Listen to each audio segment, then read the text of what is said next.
চট্টগ্রামে শুরু হয়েছে নর্থ ইন্ডিয়ান ওশান হাইড্রোগ্রাফিক কমিশনের ২৫তম আন্তর্জাতিক সম্মেলন। বাংলাদেশ নৌবাহিনীর আয়োজনে ৩ দিনব্যাপী এই সম্মেলনে অংশ নিয়েছে ভারত, পাকিস্তান, সৌদি আরব, শ্রীলঙ্কা সহ ১৩টি দেশ। প্রতিনিধিরা বলেন, সদস্য দেশগুলোর কারিগরি সহযোগিতা, তথ্য বিনিময় ও প্রশিক্ষণ কার্যক্রম সম্প্রসারণের মাধ্যমে নিরাপদ নৌ চলাচল নিশ্চিতে গুরুত্বপূর্ণ ভূমিকা রাখবে এই সম্মেলন। With your neighbors, so you know which each other is doing, that we're using the same standards.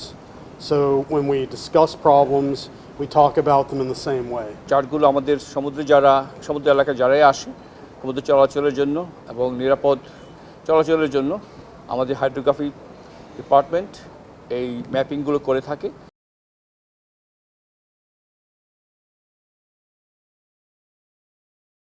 নিরাপদ ও টেকসই সামুদ্রিক অর্থনীতি গড়ে তুলতে আধুনিক হাইড্রোগ্রাফিক সক্ষমতা অত্যন্ত জরুরি বলে মন্তব্য করেন নৌপ্রধান। Oceans are key drivers of global economic growth and sustainability, with over 90% of global trade conducted by the sea. They also provide vast resources, including food, minerals, and energy. এই সম্মেলনের মাধ্যমে উত্তর ভারত মহাসাগরীয় অঞ্চলে সামুদ্রিক সহযোগিতা আরও জোরদার হবে বলে মনে করেন আয়োজকরা। ফেরদৌস লিপি, সময় সংবাদ, চট্টগ্রাম।